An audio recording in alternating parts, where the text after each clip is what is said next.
Welcome to a brand new episode of the Car and Bike Show. I am your host Shams, and once again we've got a power-packed lineup just for you. Here's what's coming up in the next 20 minutes.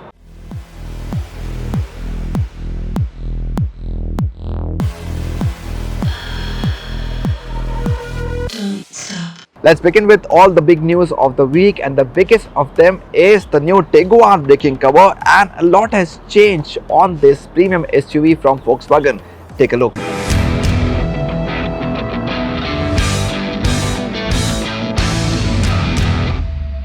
The latest iteration of Volkswagen's global bestseller, the Tiguan SUV, has made its world premiere. Now in its third generation and based on the updated MQB Evo platform, the new Tiguan is 30mm longer but just 4mm taller, and its width and 2680mm wheelbase are the same as that of the current car. The Tiguan's face is now home to IQ Light HD matrix headlights, which are connected by a slim LED light strip. There's also a full-width LED tail light with 3 individual LED clusters at either end. Inside you get a revised digital cockpit layout with a big 15.1-inch freestanding central touchscreen running the latest MIB4 infotainment. VW has replaced the touch capacitive controls on the steering wheel with physical buttons, and importantly, the gear lever is now a stock on the steering column. The new Tiguan will be offered with a variety of powertrains including 1.5-litre petrol, 2-litre petrol, 2-litre diesel and 1.5-litre petrol hybrid. Expect the SUV to make its way to India sometime in late 2024, and prices could inch closer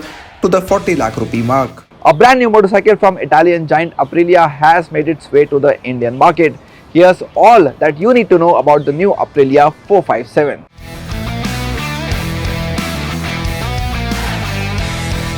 Aprilia India has taken the drapes of the all-new RS457 full-fed motorcycle, which was showcased in the presence of MotoGP riders Alex Espargaro and Maverick Vinales just before the first ever Bharat MotoGP. Drawing design cues from the bigger RS660, the bike gets a signature 3-pot LED headlamp and a 5-inch color TFT display. It is built using a perimeter frame and bolted to its lightweight subframe, and gets 3 riding modes, 3 levels of traction control that's switchable, dual channel ABS and a quick shifter as an option. The RS457 runs on an all-new 457cc parallel twin liquid-cooled engine which makes 47 bhp and 48 Nm and is mated to a 6-speed gearbox. Pre-bookings for the bike have started, and we expect Aprilia to launch it at a competitive sticker price. The compact SUV segment in our country has seen a lot of action this year, and one of the newer cars here is the Citroen C3 Aircross.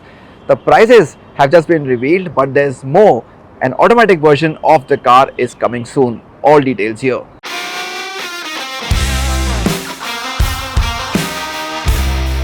Citroen recently announced the starting price of its upcoming C3 Aircross compact SUV, as well as officially opened its bookings. The SUV is set to go on sale with a manual gearbox only initially, though that will change soon. The French brand will add the option of an automatic gearbox to the India spec SUV before the end of 2023, and it could be the same 6-speed automatic that made its debut in the SUV recently in Indonesia. The Indonesia spec car featured the same 1.2-litre turbo petrol engine seen in India, though it develops more torque. The SUV makes 108 bhp and 205 Nm as compared to India spec C3 Aircross manuals 108 bhp and 190 Nm. The India-bound automatic could also feature this bump in torque. Moving on, we've got a very special car for you on the show today. This one is the Audi A8L Security, an armored version of the flagship sedan from Audi, the A8L. What makes this one stand out and exclusive? We're telling you all about it.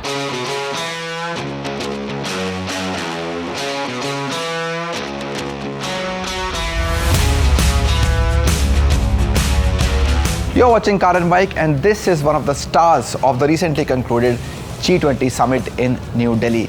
Some of the most important people of the world were in attendance, and to ensure their safety was the Audi A8L Security. What makes this armored car so special, we're going to tell you in this particular video. But before that, if you still haven't, please do subscribe to Car and Bike, and if you do like this video, do share it and of course like it. The A8L Security is based, of course, on the Audi A8L, and from the exterior, very difficult to recognize as this is a sort of a different car, not the same as the A8L. Of course, much heavier. The A8L weighs around 2.5 tons. This one almost double, 4.5 tons. So this is a heavy car indeed, with all the materials used on this one. And to move this one at a really fast speed, you need a much bigger, powerful engine as well. So this one is a 4-liter petrol engine on the car. You get a maximum power of around 570 bhp and a peak torque figure of 800 Newton meters. That's really big, which propels this car from 0 to 100 kilometers per hour in just 6.3 seconds. Top speed is 210 kilometers per hour. Of course, the idea is to have the utmost security in this car, and the A8L Security has a specially protected passenger cell with the most stringent safety norms. So you have VR9 and VR10, which is the maximum amount of security you can give in an armored vehicle. On the glasses, VR10 levels, the maximum. On the other parts of the car, on the doors, VR9 levels, also really good. Just to give you an idea, it's very difficult to pull this door as well. One single door of this car weighs approximately 170 kilograms. It is really heavy. Gives you an idea of how much material has been used to make this a secure cabin. That also is the case with the underbody protection. Special kind of aluminum has been used to ensure that one, the weight of the vehicle stays low, but it also gives you utmost protection against any kind of obstacle or challenge. If the car goes over an explosive device, the underbody protection will help save the occupants inside this car. And then of course you have to keep moving in unpleasant situations. That's why the A8L Security gets run flat packs tires. So even if all the air of these wheels or the tires gets out, the car will still keep moving at a speed of 80 kilometers per hour to help you bail out of a difficult situation. The A8L Security also comes with an emergency alarm system, which once activated tells the people around the car that this car is in an emergency and it needs help. So all the indicators, the headlamps and even the siren get activated to let the surroundings know of the problem that you're in. And then of course, cars like these always drive in a convoy, or mostly drive in a convoy. So it is always good to tell the car behind you what is the status of our movement. Are we slowing down? Are we speeding ahead? So this light here would tell you that. A green light would indicate that we are moving ahead at a brisk speed, good speed, and we don't need to brake. But if the color changes, turns to red, then tells the car following you that now it's time to slow down.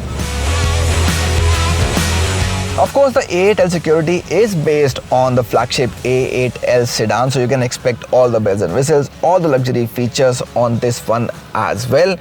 But right now we're focusing on the specific safety features the A8L Security comes with, and there are many when you're sitting inside the cabin as well. Of course, you have a fire extinguisher system, so in case the car is engulfed in a fire, that will help you remove the fire or just doze it off when you're sitting inside the car. Apart from that, there's also the emergency clean air system, which is really helpful and useful. If some poisonous gas or some harmful gas is coming towards the car or it's intended to be thrown at you, the air vents will close and the car will from its own system start giving you clean, fresh air. And apart from that, you also have oxygen cylinders inside the car to keep you safe. And finally, the A8L Security also gets an emergency exit system. So how that works is that if you're not able to open the door due to some reason, using a few buttons, which is really easy to use, this entire door gets detached from the car. You can throw it out and it works on all the 4 doors of the car, and then it becomes very easy for you to escape from the vehicle. The Audi A8L Security has been on sale in India for a while now, and if you do intend to place an order for this car, it will take approximately 1 year for you to lay your hands on the vehicle from the time you book it. That's because it requires an additional 400 hours of manufacturing time, and it also requires a whole lot of customization. It's built at a secret location in Germany, and talking about the price, approximately 11 crore rupees is where it starts, can go up to 14-15 crores as well, depending on what you want from your car.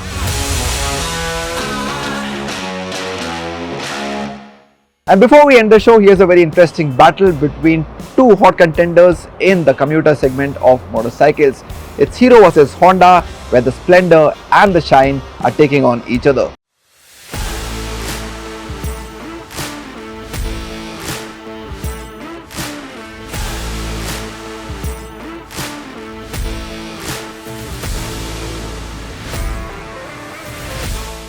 For 26 years, until 2011, the two badges on these bikes were offered as one. While the Splendor has been in continuous production since 1994, it will be completing 30 years of its existence next year. And in that time, the Splendor has spent most of its time wearing the crown for the highest selling commuter motorcycle in its segment. So much so that it has earned itself the nickname Lord Splendor owing to the cult following for its insane versatility and durability, ease of maintenance, and most importantly, fuel economy.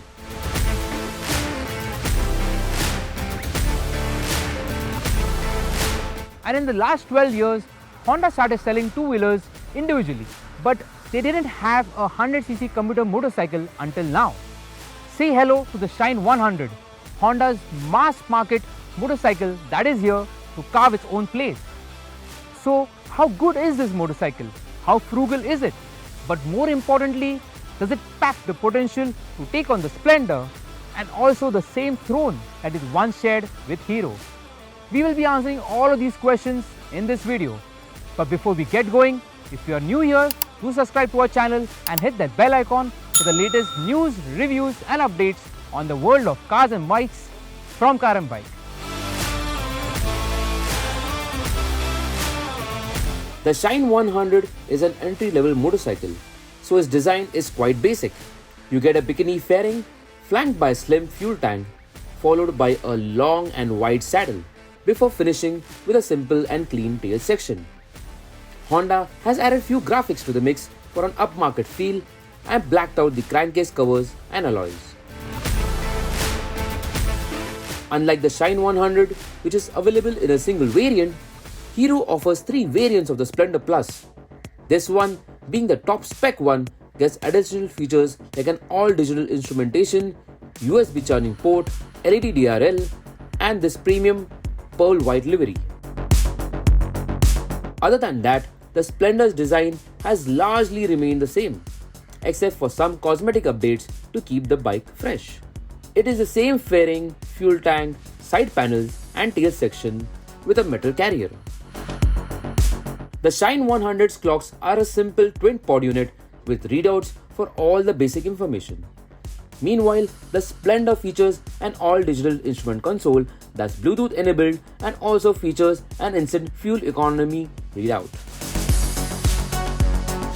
The Splendor's design might be old, but somehow it has aged well.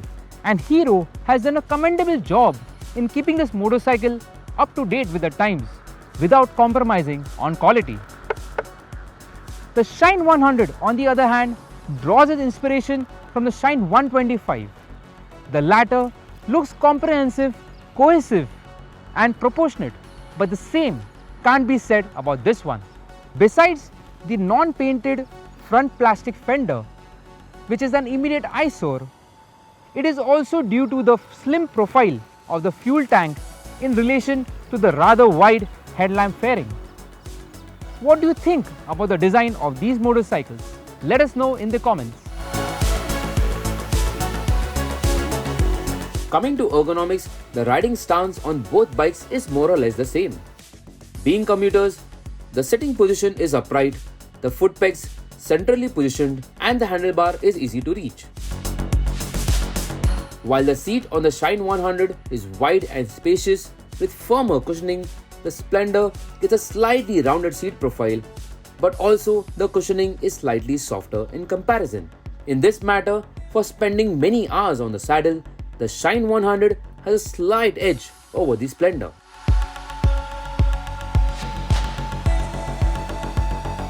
In terms of fit and finish, the quality of materials, the touch and feel of different components and painted surfaces, both motorcycles can be said to be mostly at par, but not the same.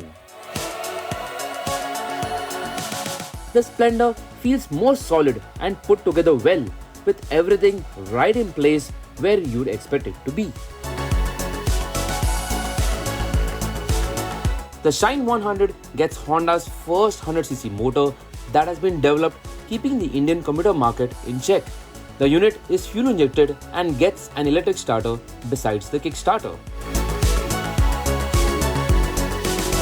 The Splendor keeps to the same sloper style motor that has served it for many years.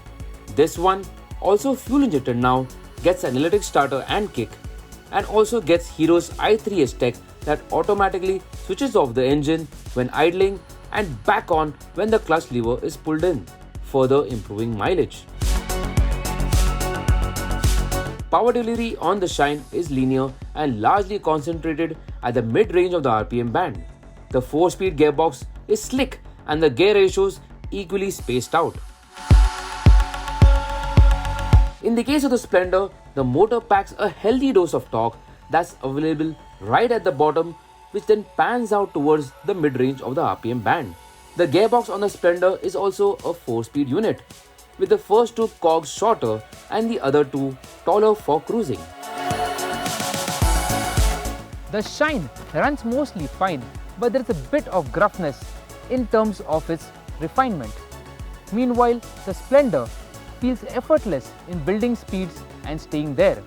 While the Splendor manages to produce a little bit more power, overtakes are a lot quicker and require less planning in comparison to the Shine100. In terms of vibrations, on the Shine100, they start to creep in at the handlebar, seat and the pegs on breaching the 60 kmph mark.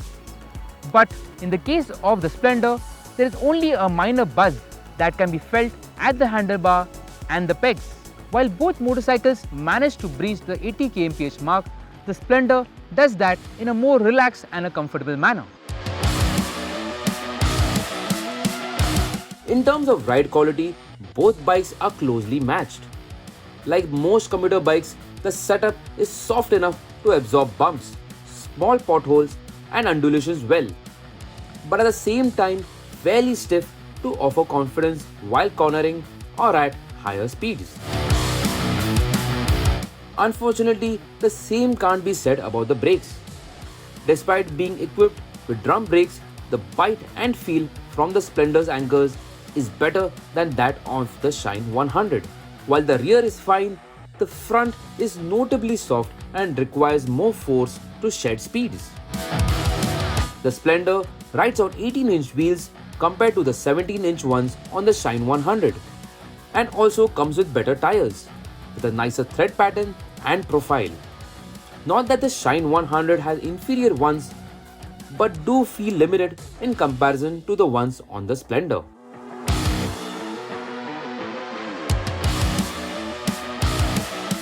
During our mileage test run, the Shine100 managed to return a fuel efficiency figure of 77.18 km per litre, which is a good figure and within the ballpark of other commuter motorcycles in the segment. But then there's a reason why the Splendor is what it is, and it's because of the fuel economy figure it delivers. The Splendor managed to return a mileage of 87.6 km per litre, which is highly commendable for a 100cc motorcycle. Honda has priced the Shine100 at 64,900 ex-showroom, while Hero offers the Splendor Plus in 3 variants with prices starting from 74,491 and going up to Rs 75,811 for the top spec variant here. Compared to the other rivals, Honda has competitively positioned the Shine100 right in between the competition with its respective segment. In the battle of a better commuter, Honda has done a commendable job with the Shine100. The motorcycle looks decent, offers good ride quality and provides a upmarket feel in most places. But the Splendor manages to do all of that in a slightly better manner, even if it is by a little bit. But then again, it all comes down to the all-important fuel efficiency figure, wherein the Splendor has hit a home run, and it yet again sets an example, and which is why people call it the Lord Splendor. If you have liked this video, do give us a thumbs up and share it with your friends. Till then, stay tuned to Car and Bike.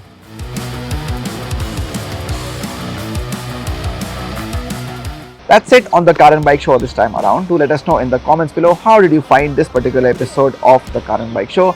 If you still haven't, please do subscribe to Car and Bike, and as always, Never forget to wear your seatbelts or your helmets. Goodbye.